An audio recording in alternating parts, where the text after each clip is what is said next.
Nakubanga tweyongerayo ku nsonga ey'akalulu akagenda okutandika okukubwa sabbiiti ejja naddala okulonda abakulembeze abali ku mutendera gw'obwa president kugenda kubeerawo ennaku z'omwezi nga 14. Akwatidde ekibiina ekiri mu buyinza bendera ekibiina kya NRM Yoweri Kaguta Museveni afundikidde okunoonya akalulu kino akikoledde mu disitulikiti ey'Eyumbe. Abakulembeze beeyo bagenze mu maaso ne bamusaba abeeko ne disitulikiti 3 zakkiriza okutondebwawo wabula ye president n'abalabula ku kabi akali mu kutematema mu ttaka.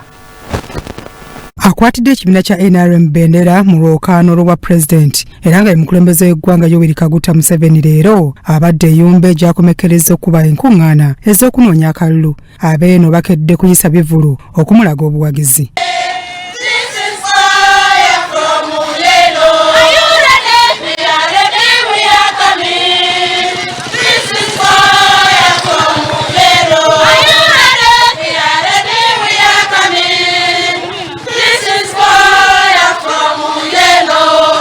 President Museveni olukuŋŋaana alukubye ku ttendekero lya Lokopio Technical Institute ng'abantu bakuŋŋaanye mu bungi okwerolera ku nnyonyi omukulembeze w'eggwanga mw'ajjidde.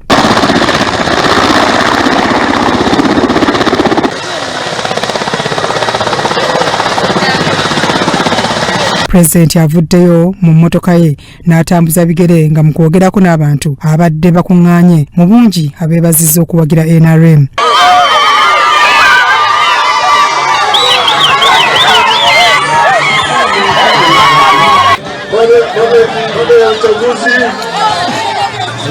Baada ya uchaguzi, wakati ugonjwa umetoka, mtarudi hapa tutaongea vizuri.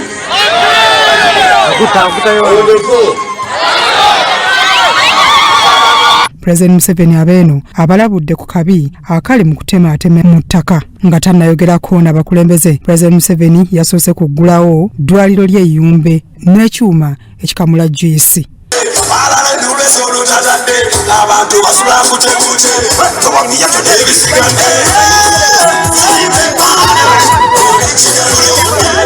Bya Eric Sebalamu, Crossroads TV, Omunyo. Weewaawo ebyo bye bikwatagana ku kibiina kya NRM ku nsonga